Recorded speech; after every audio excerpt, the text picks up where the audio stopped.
July 14, 1944. A narrow road outside Cagny, France, 8 kilometers southeast of Cannes. SS Hauptsturmführer Michael Whitman sits in the commander's cupola of his Tiger I heavy tank, tactical number 131. Through his optics, he watches 5 American M4 Shermans emerge from a tree line, roughly 1,200 meters distant. His crew fought from Kursk to Normandy. They know their business. The Tiger's 88mm KWK 36 gun can defeat a Sherman at this range with casual ease. Whitman's gunner, SS Unterscharfer Balthasar Wall, already has the lead tank centered. But something is different about these Shermans. The turrets are larger, the barrels longer. Not the familiar stubby 75mm gun. These mount something else. Whitman keys his throat mic New American Tanks. Long gun, probably 76. His tone carries dismissal. German intelligence has briefed them. The American 76mm M1 gun fires a shell weighing roughly 7 kilograms at about 790 meters per second. Adequate against Panzer IVs. Perhaps against the Tiger's frontal armor of 100 millimeters? Laughable.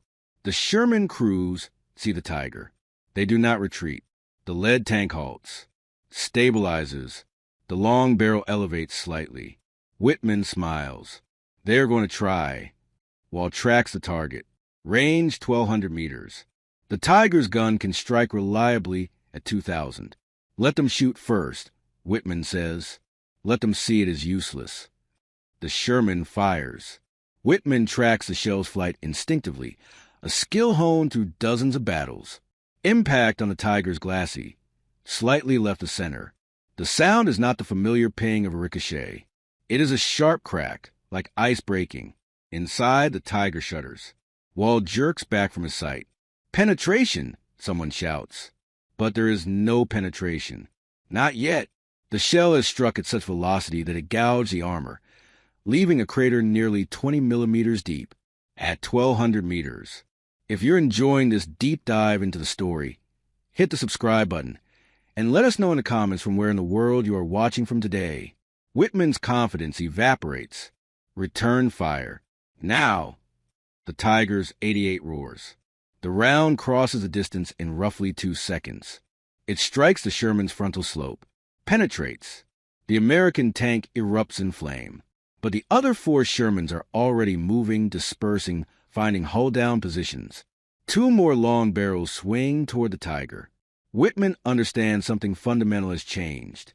The Americans have brought a gun that can hurt him at ranges where Tigers once ruled uncontested. He reverses into cover. For the first time in his career, Michael Whitman retired from Shermans. 8 days later, Whitman will die near Sintos when British Fireflies catch his Tiger in the open. But this moment on the road to Cagny marks something larger. The moment when German tankers realized Americans had narrowed the gun gap. The moment when the mockery stopped. To understand why this mattered, we must return to June 6, 1944. D-Day. When the Allies stormed Normandy's beaches, their primary tank was the M4 Sherman mounting the 75mm M3 gun, a competent weapon against most German armor. It fired armor-piercing M62 rounds weighing 6.8 kilograms at 619 meters per second. Against Panzer IVs and Stu G3s, it performed adequately. Against the Panthers and Tigers, it was nearly useless. The Panther Ausführung G mounted frontal glacis armor 80 millimeters thick, sloped at 55 degrees. This slope effectively increased resistance to roughly 140 millimeters. The Sherman 75mm M3 could not penetrate this armor beyond 500 meters, and often failed even at closer ranges. The Panther's gun, the 75mm KWK 42L70, could destroy Shermans frontally from 1,500 meters or beyond. The Tiger one was even more formidable. Frontal armor 100 millimeters thick, nearly vertical. The Sherman's gun could barely scratch it from any combat range. The statistics from July and August 1944 tell a brutal story. In Normandy, Panthers destroyed Shermans at ratios approaching 5-to-1 in frontal engagements. American tankers went into battle knowing they were outgunned. First Sergeant John McAuliffe of the 2nd Armored Division later wrote, We all knew the 75 wouldn't take a Panther from the front. Our doctrine was to flank them, swarm them, sacrifice 2 or 3 Shermans to get one good side shot. That's a hell of a way to fight a war. But even as the first Shermans rolled off the landing craft at Omaha Beach, a solution was already crossing the Atlantic. The M4 Sherman equipped with the 76mm M1A1 gun, a weapon that would change the calculus of tank combat in Western Europe. The story of the 76mm gun begins not in 1944, but in May 1942, Aberdeen Proving Ground, Maryland. The United States Army Ordnance Department faces a problem. Reports from North Africa and the Eastern Front make clear that German armor is becoming heavier, better protected. The Sherman 75mm gun, still in development, already risks obsolescence. Colonel Thomas Garrett, Chief of Army Ordnance's Tank Armament Section, gathers a team.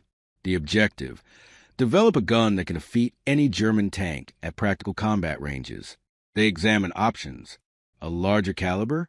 The British have developed a 17-pounder, roughly 76.2 millimeters.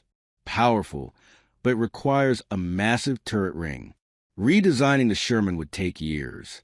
The Americans need something that fits the existing chassis with minimal modification. They choose to develop a new 76mm gun with a longer barrel and higher muzzle velocity. The designation, 76mm gun M1. The design parameters are clear: barrel length, 52 calibers, or 3.96 meters. Chamber pressure, approximately 3,800 kilograms per square centimeter. Projectile weight, 7 kilograms for armor piercing, exactly the same as the German 75mm KWK-42. But here's the critical difference: muzzle velocity. The M1 fires its armor-piercing M62 round at 790 meters per second, about 27% faster than the Sherman 75mm gun, and roughly 16% slower than the Panther's KWK-42. The physics are straightforward. Kinetic energy equals 1/2 mass times velocity squared. By increasing velocity substantially while keeping mass constant, the 76mm gun achieves significantly greater penetrating power. At 500 meters, firing standard M62 armor-piercing ammunition, the 76mm M1 can penetrate approximately 93 millimeters of homogeneous armor at 90 degrees, against sloped armor at 60 degrees, roughly 65 millimeters. This is still insufficient to defeat a Panther's glassy frontally at typical combat ranges, but it represents a dramatic improvement over the 75mm gun. By September 1942, the first prototype M1 guns are tested. The results exceed expectations. The gun is accurate, reliable, and mechanically sound. But there's a problem. The Sherman's turret ring is too small. Mounting the longer, heavier 76mm gun requires a complete turret redesign. Engineer James Crawford at Detroit Arsenal leads the effort. His team develops a larger turret with a bustle extending to the rear, providing space for the longer recoil mechanism and additional ammunition storage. The new design adds roughly 800 kilograms to the turret's weight, but the Sherman suspension can handle it. By February 1943, the first pilot model was complete, the M4A1 with a 76mm gun. Testing begins immediately. The gun performs superbly. Accuracy at 1,000 meters is exceptional. Rate of fire reaches 8 rounds per minute in skilled hands, comparable to the 75. The Ordnance Department approves mass production, but then politics intervenes. General Leslie McNair, commander of Army Ground Forces, opposes the 76mm Sherman. His reasoning: the United States already has a dedicated tank destroyer doctrine. Light, fast vehicles like the M10 and M18 mount powerful guns to hunt enemy armor. Tanks, in McNair's view, should support infantry and fight other tanks only when necessary. The 75mm gun is adequate for this role. Adding the 76mm complicates logistics, training, and ammunition supply. McNair's opposition delays production by nearly 6 months. But in November 1943, reports from Italy change minds. The Wehrmacht is deploying Panthers and Tigers in numbers. Tank destroyers alone cannot provide adequate coverage. Shermans need better guns. In January 1944, production of the 76mm Sherman finally began at scale. Detroit Arsenal, Chrysler's tank plant, and the Fisher Tank Division all receive orders. The production target: deliver sufficient 76mm Shermans to equip at least 25% of armor battalions by D-Day. They fall short. By June 6th, only about 276mm Shermans had reached Europe, dispersed among reconnaissance battalions. The bulk of American armor still relies on the 75. This creates a paradox. The United States possesses a gun capable of engaging Panthers on more equal terms, but most crews do not have it. Those who do discover its capabilities quickly.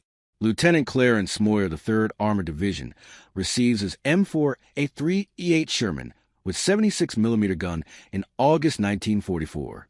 He later recalls, "The first time we fired it in combat, the difference was immediate.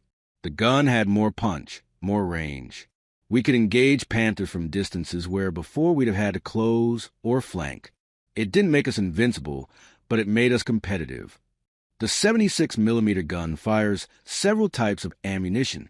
The standard armor-piercing M62 weighs 7 kilograms and relies on kinetic energy alone. At 500 meters, it can penetrate 93 millimeters at 90 degrees, or about 65 millimeters at 60 degrees. Against a Panther's 80mm glacis sloped at 55 degrees, this is marginal. Penetration is possible but not guaranteed, especially if the round strikes at a slightly oblique angle. Against the Tiger's 100mm frontal armor, the M62 is insufficient at most ranges. But the Ordnance Department develops something better: the M93 hypervelocity armor-piercing projectile, HVAP. This is a subcaliber round with a tungsten carbide core. The penetrator is only 48 millimeters in diameter, but it flies at 1,036 meters per second, about 31% faster than the standard M62. The physics are devastating. At 500 meters, M93 can penetrate 175 millimeters of armor at 90 degrees, or roughly 122 millimeters at 60 degrees. This is sufficient to defeat a Panther's glacis frontally at typical combat ranges, and can threaten even a Tiger one if the shot is well placed. The problem is supply. Tungsten is scarce in 1944. The United States needs it for cutting tools, drill bits, bazooka warheads, and aviation ammunition. Tank ammunition stands low on the priority list. In June 1944, 76mm Shermans receive only about 5 HVAP rounds per tank. Crews hoard them for critical situations. But by autumn, tungsten production increases. By December, each 76mm Sherman carries roughly 20 HVAP rounds. By February 1945-30, this abundance transforms the tactical situation. August 28, 1944, near Chambouis, France. The Falaise pocket is collapsing. Trapped German units fight desperately to break through Allied encirclement. Oberleutnant Friedrich Rabe commands a Panther Ausführung G from the 2nd Panzer Division. His crew has survived 4 weeks of continuous combat. They are veterans, skilled, and until now confident. Rabe's Panther has 6 kill rings painted on the gun barrel. All Shermans. At 1400 hours, Rabe's tank takes position on a low hill overlooking a road junction. Infantry reports American armor approaching from the west. Rabe peers through his optics. 5 Shermans moving in column. Range roughly 1,000 meters. His gunner, Under-Officer Hans Brandt, identifies the lead tank. Neue term, Langrohr. New turret, long barrel, a 76. Rabe feels no concern. The Panther's gun outranges the 76mm substantially. At 1,000 meters, the KWK-42 can penetrate 138 millimeters of armor at 90 degrees. The Sherman's frontal plate is only 64 millimeters at 47 degrees. 1 shot, 1 kill. Standard procedure. But Rabe wants to observe. American doctrine usually involves mass tank attacks. Destroy the lead vehicle. The others might retreat. Let them close. Wait for the perfect shot. The Shermans advance. 900 meters. 800. The lead tank halts suddenly. Turret reverses toward Rabe's position. How did they spot him? The Panther is hull down, partially concealed by hedgerow. Camouflage netting covers the turret. The Sherman fires. Rabe tracks the shell instinctively. It flies flat, faster than the 75-millimeter rounds he is accustomed to seeing. Impact on the Panther's glassy. 5 centimeters below the gun mantlet. No penetration, but the crater is deep. Rabe estimates 15 to 18 millimeters gouged from the armor surface. At 800 meters, his confidence wavers. Return fire, he orders. Brandt lays the gun. The KWK-42 roars. A perfect shot. The M62 armor-piercing round strikes the Sherman's frontal slope dead center. Penetrates. The Sherman's ammunition cooks off. The turret lifts and crashes back askew. Crew killed instantly. But the other 4 Shermans do not retreat. They accelerate, dispersing into a loose line. 2 disappear behind buildings. 2 remain visible, moving at angles that complicate Rabe's shot. The left Sherman fires again. This time the shell strikes higher, near the turret ring. Again, no penetration. But the impact rings the hull like a bell. Rabe's loader, Grenadier Klaus Zimmermann, loses his footing. The next round and the rack clatters to the floor. Precious seconds lost. Brandt swings the turret toward the new threat. Another Sherman appears from behind a barn. Closer now, 550 meters.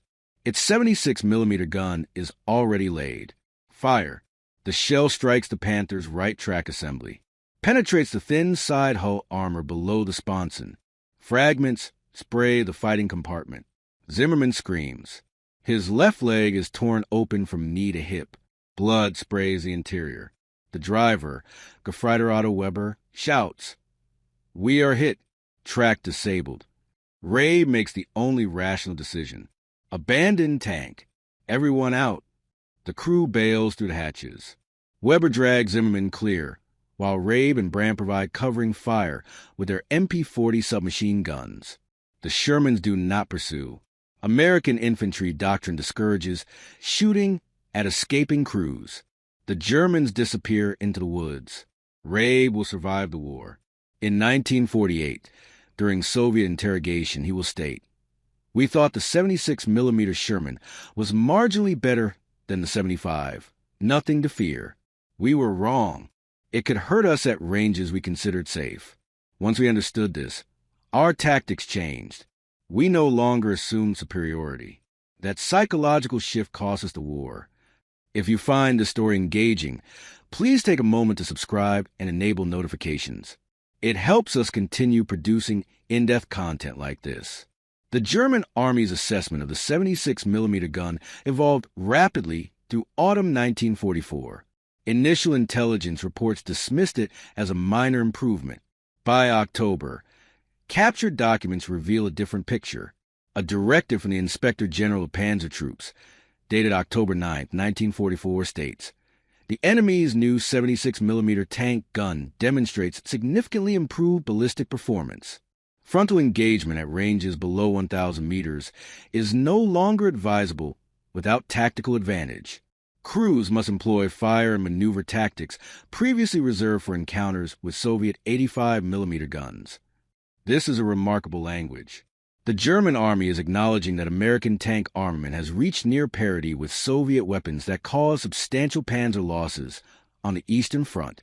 The T-34-85 and IS-2 tanks mounting 85mm and 122mm guns, respectively, had already taught German tankers caution. Now the Western Front demanded the same respect. But numbers tell a more complex story. By December 1944, the United States fields approximately 8,000 Shermans in Europe. Of these, only about 1,300 mount the 76mm gun, roughly 16%. The majority still carry 75. Production, however, is accelerating. Detroit Arsenal alone produces approximately 310 Sherman tanks per month by late 1944, with about 60% equipped with the 76mm gun. By January 1945, the proportion reached roughly 70%. This production shift reflects hard lessons learned. After-action reports from August and September 1944 demonstrate that 76mm Shermans achieve significantly better exchange ratios against German armor.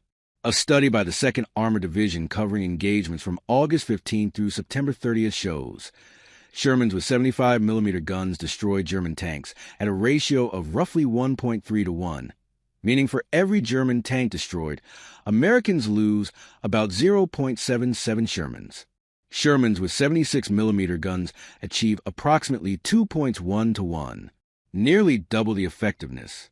The difference becomes more pronounced when HVAP ammunition enters the equation, with adequate supplies of M93 hypervelocity rounds. 76mm Shermans can engage Panthers frontally with reasonable confidence of penetration at ranges up to 800 meters, sometimes beyond. This fundamentally changes tactical calculations. October 19, 1944.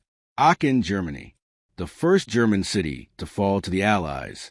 The battle has raged for 2 weeks. SS Obersturmbannführer Gerhard will command the defense with approximately 5,000 troops and a mixed assortment of armor, including several Panthers from the remnants of the 12th SS Panzer Division. The Americans assault with the 1st Infantry Division, supported by the 3rd Armored Division's Combat Command B. Captain James Burt commands a company of Shermans, Task Force Hogan. His tank is an M4A38, the Easy 8 variant with improved HVSS suspension, and the 76mm gun. In his ammunition racks, 18 VAP M93 rounds, 24 standard M62, and assorted high explosive. This is a new standard load. Burt's crew has trained with the 76 for only 3 weeks, but they grasp its capabilities. At 09:15 hours, Burt's platoon encounters a Panther in Aachen's factory district.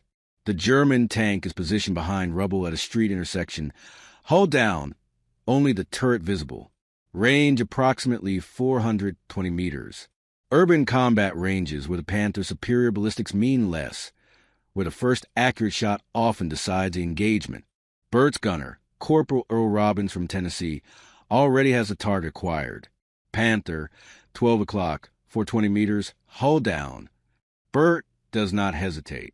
HVAP, turret front, fire when ready. The M93 round leaves the barrel at 1,036 meters per second. Flight time approximately 0.4 seconds. The tungsten penetrator strikes the Panther's turret face, slightly right of the gun mantlet. The turret front is 100 millimeters thick, sloped at a modest angle. At 420 meters, the M93 has more than adequate penetration capability. The result is catastrophic for the Panther's crew. The tungsten core punches through, sending a cone of spall and fragments into the fighting compartment.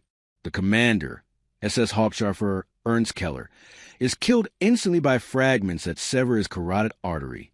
The gunner, Rottenführer Wolfgang Baumann, suffers severe wounds to his face and chest. The loader, Sturmmann Heinrich Vogel, is flash burned when propellant charges ignite.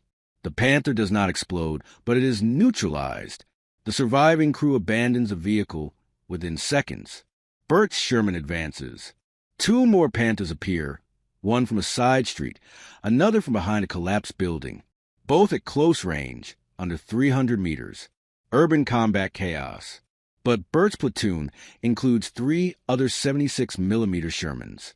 Concentrated fire.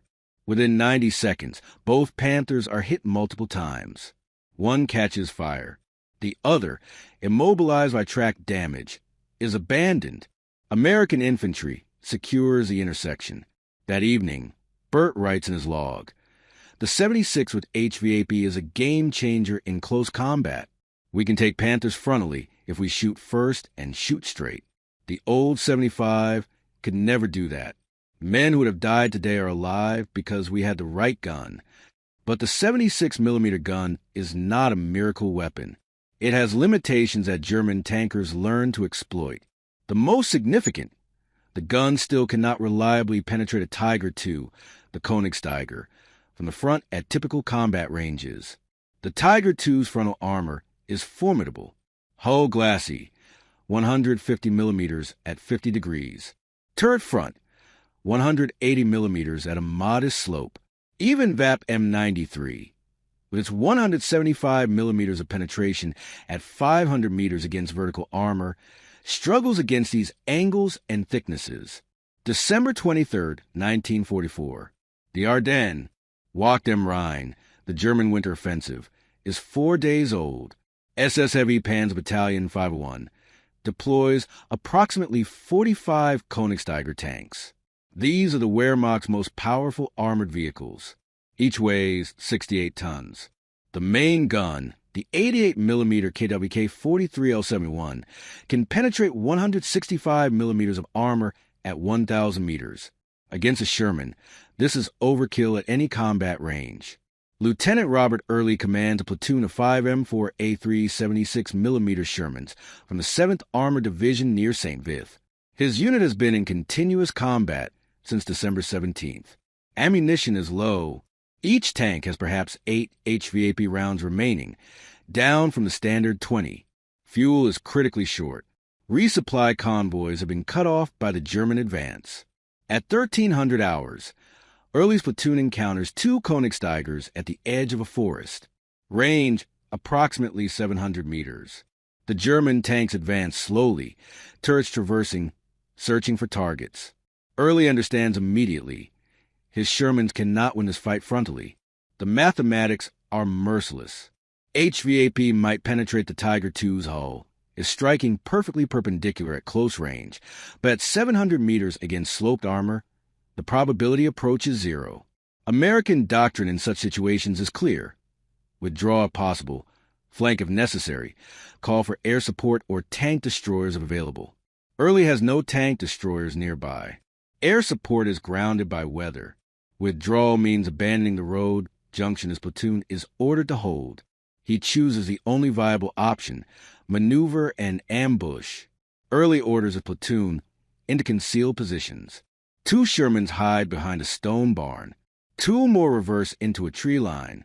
His own tank moves to a position with a clear sight line to the approaching Tiger's flanks.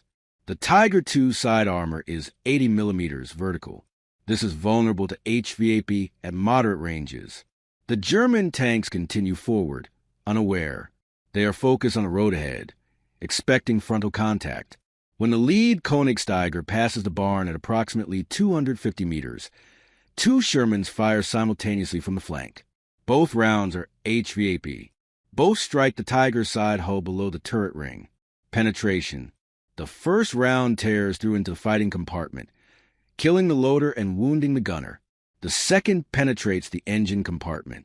Fuel lines rupture. Fire erupts from the rear grills. The crew bails out. The second Königsteiger reacts immediately. Turret traverses toward the threat. But Early's Sherman, positioned at an oblique angle, fires first. HVAP into the side, just forward the drive sprocket. Penetration through the thin lower hull. The shell fragments inside, wrecking the transmission and wounding the driver. The Tiger halts, immobilized. Its turret continues to turn, but before the gun can bear, the other 2 Shermans in Early's platoon fire from their tree-line positions. Multiple hits. The Tiger's commander, recognizing the situation as hopeless, orders abandonment. 2 Königsteigers were destroyed without American loss.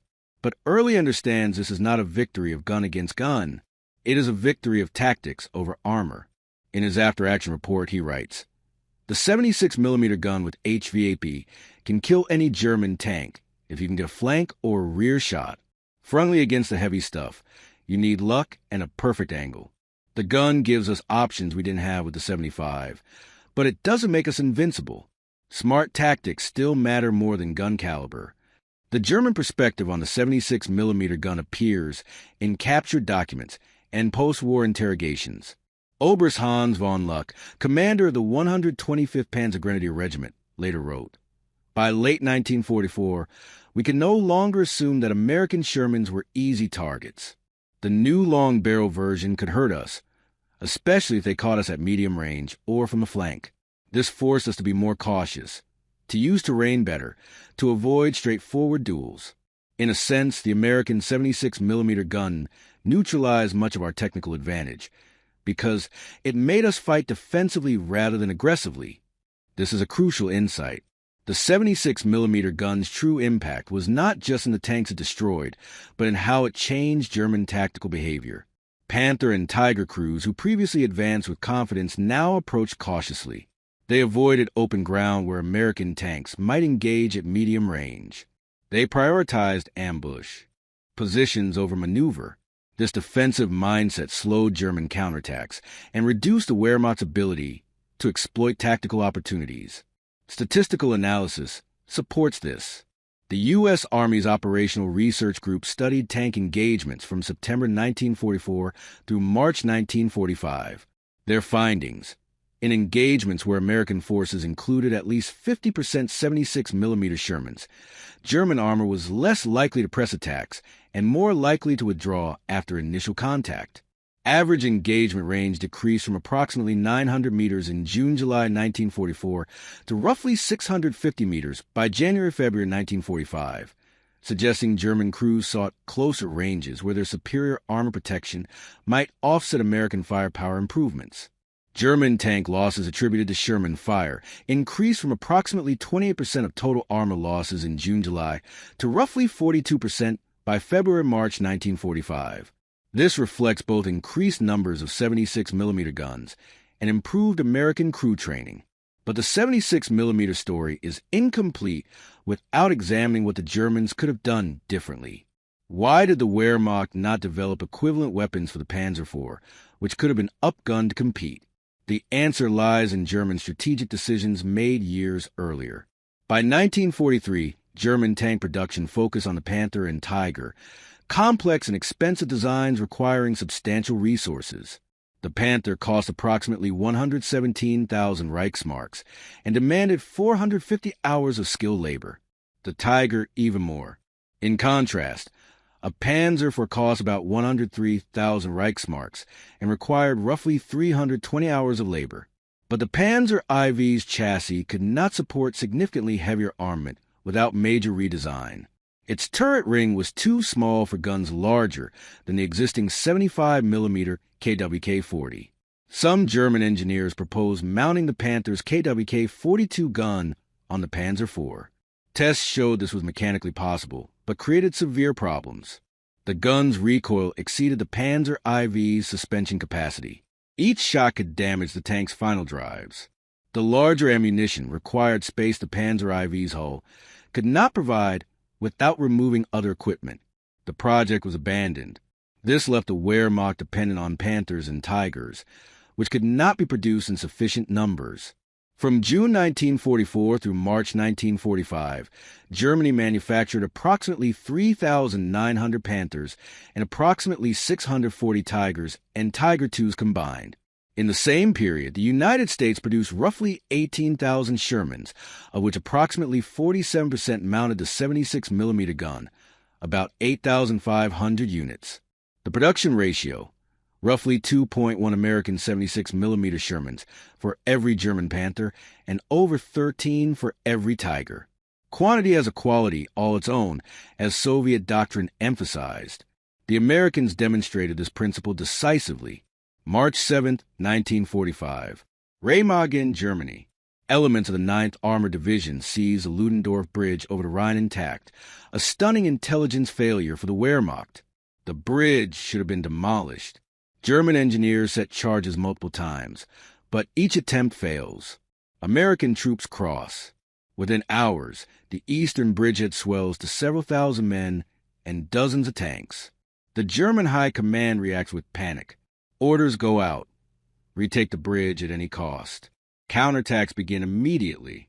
Infantry, armor, artillery, airstrikes.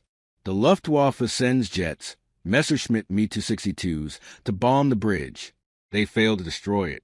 German artillery fires hundreds of shells. The bridge holds. Then the panzers arrive. SS Sturmbannführer Gunther Taubert leads a mixed Kampfgruppe, including 8 Panthers and 4 Panzer IVs from Panzer Division. His orders are explicit. Drive the Americans back across the river. Secure the bridge. Destroy it if recapture proves impossible. Taubert knows this is likely a suicide mission. American forces on the eastern bank now include substantial armor and anti-tank guns. But orders are orders.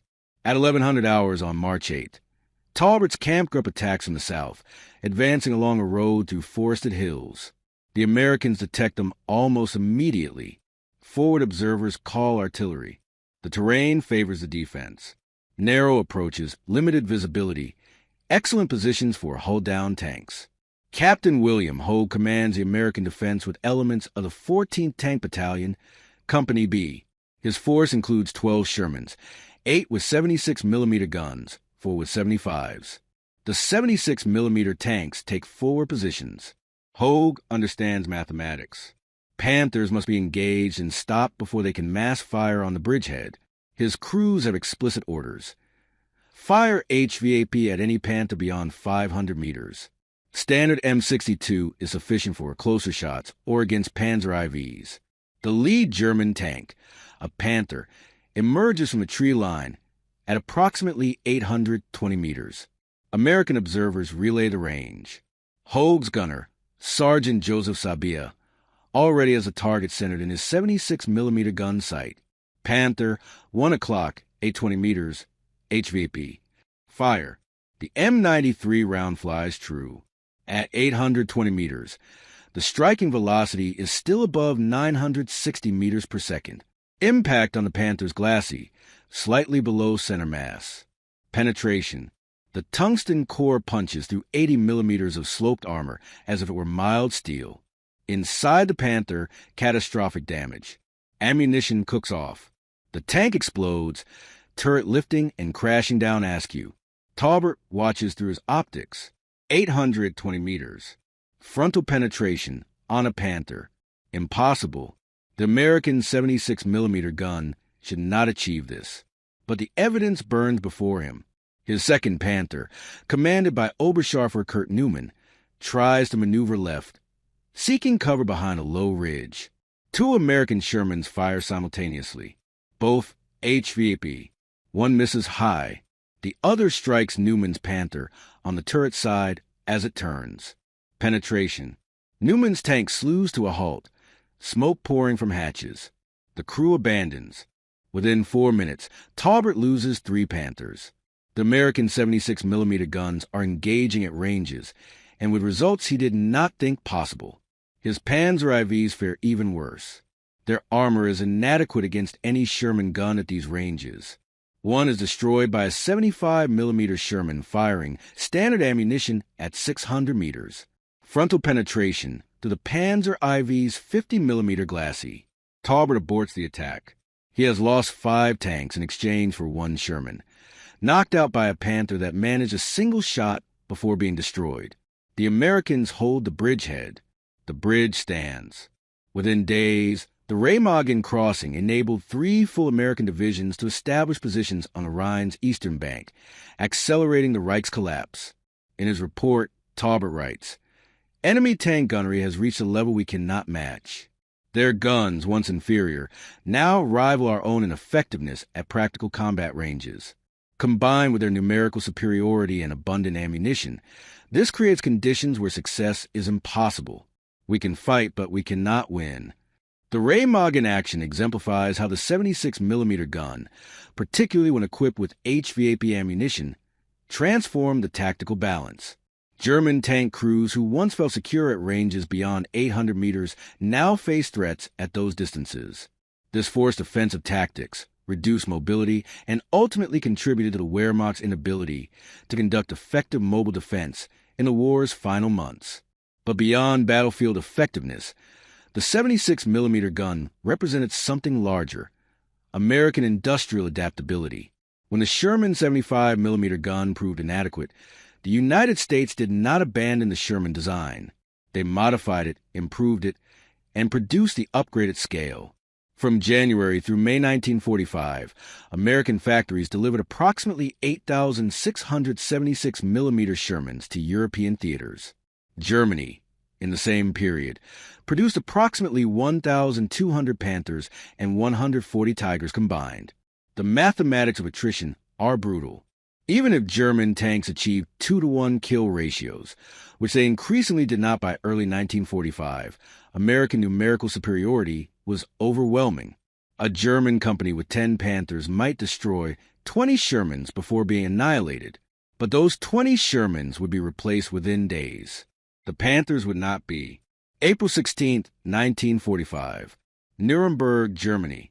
The ancient city where the Nazi Party once held its grand rallies now burns. American forces of the 7th Army assault from multiple directions. The defense is commanded by General Major Karl von Holz, a fanatical Nazi who has sworn to fight to the last man.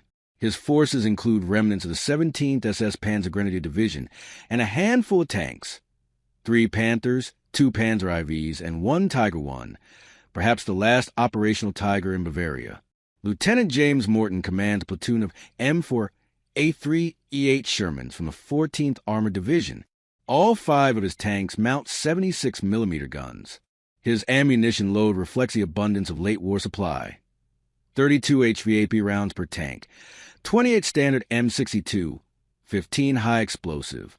This is the tactical reality of April 1945. American tank crews have more anti-armor ammunition than they can realistically expend in a single engagement.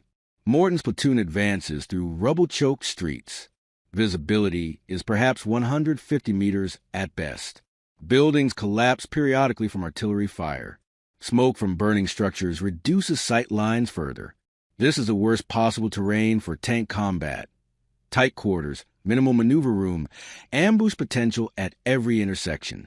At 1430 hours, the Tiger appears. It emerges from behind a gutted apartment block at approximately 200 meters.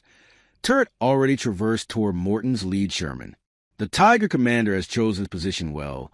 Hull down behind rubble, only the turret and gun visible. At this range, the 88mm KWK 36 gun can penetrate any Sherman frontally with ease. But Morton's gunner, Corporal David Chun, a Chinese-American from California, reacts with trained instinct.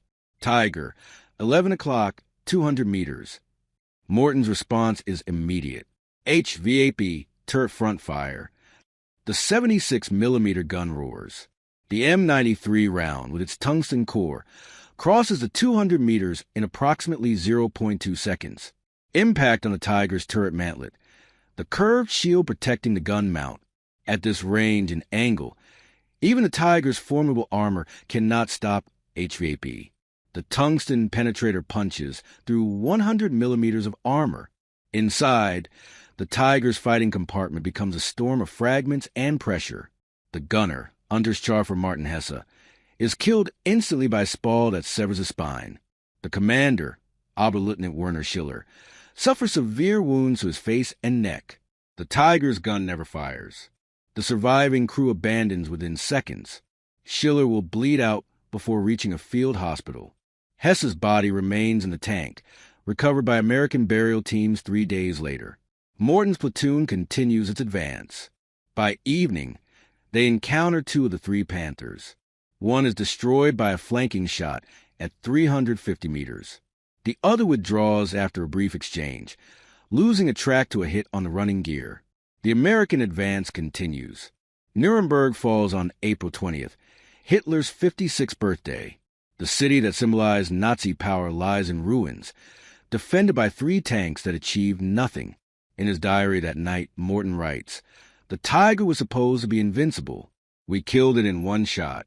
The 76mm gun with HVAP doesn't care about German legends. It just punches through steel and ends a fight. Hard to believe we spent 2 years of this war with guns that couldn't do that." The final month of the war in Europe showcases the 76mm gun at peak effectiveness. American armored divisions pushed deep into Germany, encountering sporadic but often fierce resistance. German tank units, depleted and undersupplied, fight with the desperation of men who know the war is lost. But desperation cannot overcome material reality. From April 1st through May 8th, 1945, American forces destroy approximately 470 German tanks and assault guns in the European theater. Of these, roughly 214 are attributed to Sherman fire, about 45.5%. Within that category, 76mm Shermans account for approximately 163 kills, roughly 76% of all Sherman-inflicted losses. This is remarkable given that 76mm Shermans represent only about 60% of Sherman strength by this date.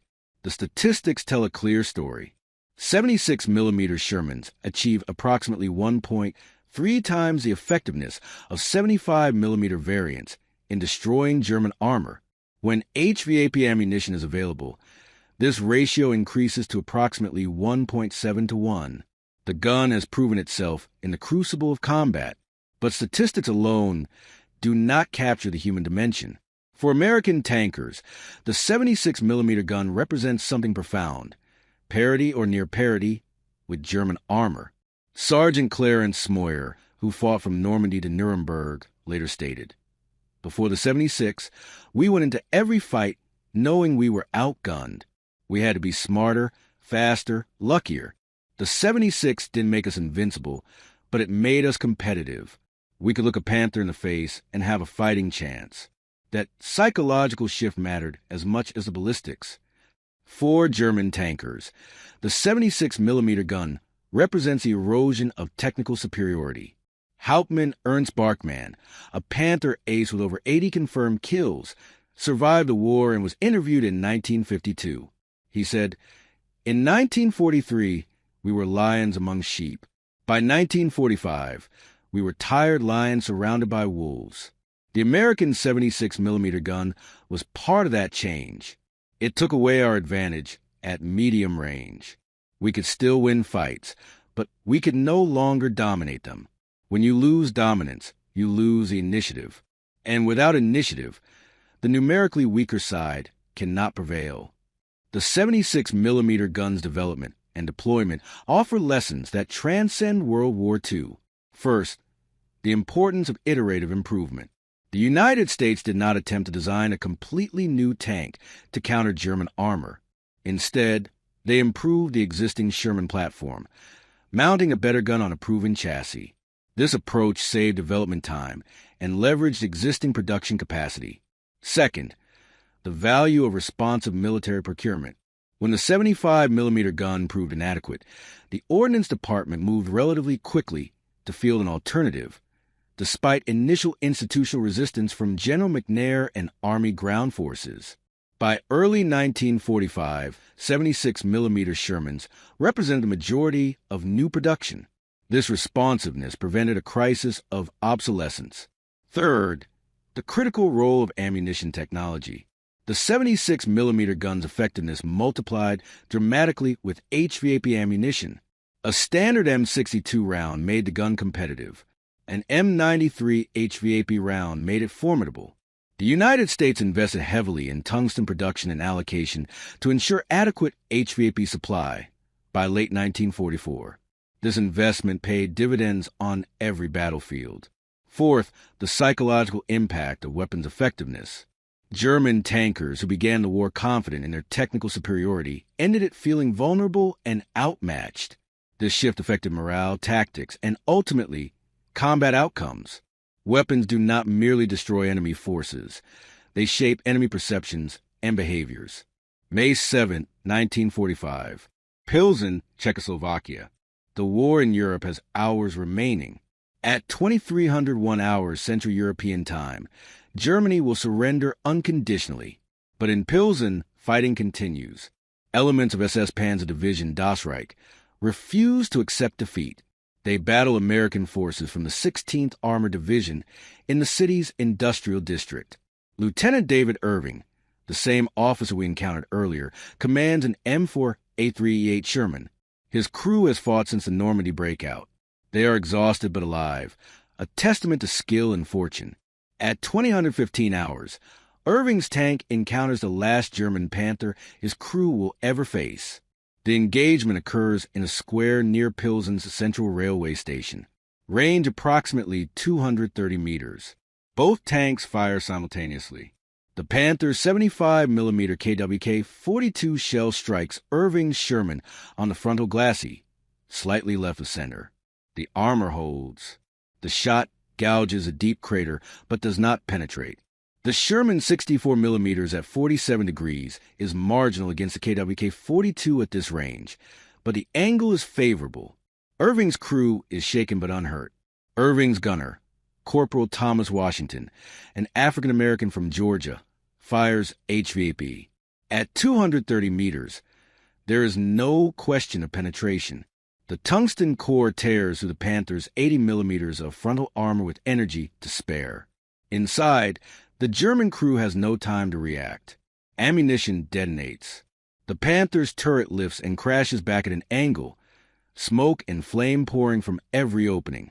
Irving does not dismount to examine the wreck. There is no need. He has seen this result dozens of times. A Panther, once the most feared tank on the Western Front, reduced to burning scrap by a single well-placed shot from a gun German tankers, once mocked as inadequate. The irony is not lost on him. That night, Irving writes a final entry in his combat log. The last Panther, hit frontally at 230 meters with HVAP. Ammunition cooked off. Crew killed. The war is over, or will be in a few hours. We survived because we had good armor, good training, and most importantly, a gun that could fight back. The 76 millimeter gun didn't win the war by itself, but it kept us alive long enough to help win it. That's all any tanker can ask. The final accounting of the 76 millimeter gun's impact is a matter of analysis and interpretation. From February 1944, when the first production models reached Europe, through May 1945, approximately 9,876 millimeter Shermans served in combat. These tanks are credited with destroying roughly 1,400 German armor vehicles, including approximately 560 Panthers, 140 Tigers and Tiger IIs, and 700 assorted Panzer IVs, assault guns, and tank destroyers. The loss ratio favored the Germans throughout most of the war. German armor, particularly Panthers and Tigers, maintained kill ratios of approximately 1.5 to 1, or better, against all Sherman types. But the 76 millimeter gun narrowed this ratio significantly. Against 76 millimeter Sherman specifically, German kill ratios fell to approximately 1.1 to 1 by early 1945. Given American numerical superiority, this ratio was unsustainable for Germany. More importantly, the 76 millimeter gun changed the tactical dynamic. German tank commanders could no longer assume frontal immunity at medium ranges. This forced more cautious tactics, reduced German mobility, and allowed American forces to seize and hold key terrain. The cumulative effect was strategic. Germany lost the war of maneuver in the West. But what of the German perspective on how they lost this advantage? Captured documents and post-war interrogations reveal a consistent theme: underestimation followed by overcompensation. German intelligence initially dismissed the 76 millimeter Sherman as a marginal improvement over the 75. By the time they recognized its true capability, particularly when paired with HVAP ammunition, it was too late to respond effectively. The Germans possessed the technical knowledge to develop equivalent weapons. The Panzer IV could have been upgunned to a longer 75 millimeter weapon, or even the 88 millimeter gun in a modified turret. Prototypes existed, but production never scaled. Germany's industrial capacity was stretched too thin. Resources went to Panthers and Tigers, complex designs that required immense manufacturing effort but could not be produced in sufficient numbers. General Major Friedrich von Mellenthin, Chief of Staff of the 5th Panzer Army, wrote in his memoir, "We made a strategic error in focusing on quality over quantity. The Panther was superior to Sherman on paper, but we could build one Panther for every 3 or 4 Shermans the Americans produced. When the Americans improved their guns, the numerical balance became unsustainable. We needed a tank that was good enough and producible in mass. Instead, we pursued perfection and achieved scarcity. This is a brutal but accurate assessment. The Panther was indeed superior to the Sherman in armor, gunpowder, and arguably mobility. But these advantages eroded as American guns improved. By early 1945, a Panther facing a 76 millimeter Sherman with HVAP was not significantly more survivable than a Panzer IV facing a 75 millimeter Sherman. Yet the Panther cost 40% more to produce and required 50% more labor hours. Germany's tank production peaked at approximately 1,900 units in July 1944. American tank production in the same month exceeded 3,000 units, with an increasing proportion mounting 76mm guns. The arithmetic was inexorable. The 76mm gun story extends beyond 1945. In Korea, from 1950 to 53, M4A3E8 Shermans with 76mm guns faced Soviet-built T-34-85s. The matchup was remarkably even. Both tanks mounted comparable guns with similar ballistic performance. Engagement ranges in Korea's mountainous terrain typically favor the first tank to acquire and fire accurately. American crews, benefiting from superior optics and training, generally achieve favorable exchange ratios. In the Middle East, upgraded Sherman served with Israeli forces through the 1960s and 70s. Many of these retained the 76mm gun. During the 1967 Six-Day War, Israeli Shermans destroyed numerous Soviet-supplied T-54 and T-55 tanks. The 76mm gun, by then over 20 years old, remained combat effective when employed by skilled crews with sound tactics. The final combat use of 76mm Shermans occurred in the 1970s, when remaining Israeli M50 and M51 models were relegated to static defensive positions. Even then, the gun's basic lethality had not diminished. What changed was the nature of armor. Composite materials, reactive armor, and vastly increased thickness made kinetic penetrators like the 76mm round obsolete. But for 3 decades, the gun remained relevant. What lessons does the 76mm gun offer for contemporary military technology? First, incremental improvements can have disproportionate impacts. The 76mm gun represented a roughly 27% increase in muzzle velocity over the 75mm. This translated to significantly increased lethality. Modern militaries often pursue revolutionary leaps in capability. Sometimes, evolutionary improvements are faster, cheaper, and adequate.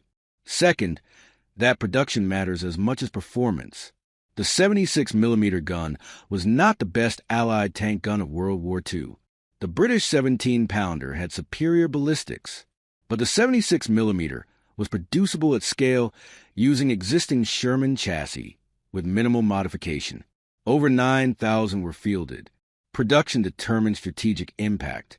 Third, that psychology shapes tactics. The 76mm gun's greatest contribution may have been forcing German tank crews to adopt defensive tactics. Weapons effectiveness is not solely about penetration statistics. It is about how the weapon influences enemy decision-making and behavior. A gun that compels the enemy to be cautious, to avoid engagement, to cede initiative, has strategic value beyond its kill count. Fourth, ammunition technology can transform a weapon system. The M1 gun firing standard M62 ammunition was competent. Firing HVAP, it was formidable. Modern militaries recognize this principle. Current main battle tank guns achieve much of their effectiveness through advanced ammunition. Sabot rounds, tandem charge warheads, programmable fuses. The projectile matters as much as the cannon. May 8, 1945. Victory in Europe Day. Across the continent, American tankers receive word. The war is over. Germany has surrendered. Men who have fought for months or years can finally allow themselves to hope they will survive, will go home, will see families again. In their Shermans, some painted with names like Tiger Killer or Panther Buster, crews inventory ammunition. Many tanks still carry dozens of HVAP rounds, unspent potential, shells that will never be fired in anger. These rounds will be shipped back to depots, stored, eventually issued to units in Korea or sold to allied nations. The tungsten cores will remain potent for decades, physics granting them a longevity their creators never imagined. Sergeant Clarence Smoyer, whose encounter with the Panther at Cologne was captured on film and became iconic, stands beside his Sherman. Someone asked him what made the difference, how his crew survived when so many did not. He considers the question. Luck, he says, training, good leadership, and then, almost as an afterthought, a gun that could fight back. You can't overstate what that meant. In June 44, we were scared. By April 45, we were confident. That's what a better gun gives you. Not invincibility. Confidence. And in a tank battle, confidence keeps you alive. The 76mm gun did not win the Second World War. No single weapon system did. Victory resulted from industrial production, strategic planning, alliance coordination, intelligence operations, logistics, and countless individual acts of courage and sacrifice. But within the specific domain of tank versus tank combat, the 76mm gun decisively improved American capabilities. It transformed the Sherman from a tank that struggled against German heavy armor into one that could compete. It forced German tankers to abandon aggressive tactics and adopt defensive postures. It contributed to favorable exchange ratios that, combined with American numerical superiority, made Germany's armored forces unsustainable. It provided American crews with a weapon they trusted, which translated to morale, initiative, and effectiveness. German tankers who laughed at the 76mm gun in summer 1944 stopped laughing by winter. Those who survived the spring 1945 spoke of it with grudging respect, acknowledging that American tank armament had evolved from inadequate to dangerous. Some went further, admitting that the combination of the 76mm gun, HVAP ammunition, and overwhelming numbers made German tactical superiority irrelevant. The most revealing assessment comes from Oberstleutnant Bodo von Boxberg, a Panther battalion commander who survived the war. In 1949, during historical debriefing, he stated, "The American 76mm gun taught us a lesson we should have learned earlier. That wars are not won by having the best tank, but by having enough good tanks. The Panther was better than the Sherman in almost every metric. But when the Sherman gained a gun that could hurt us, our advantage evaporated. They had thousands. We had hundreds. No amount of quality can overcome that disparity. The 76mm gun was the equalizer that exposed our fundamental weakness. We could not replace our losses. They could. That is why they won." Thank you for watching. For more detailed historical breakdowns, check out the other videos on your screen now, and don't forget to subscribe.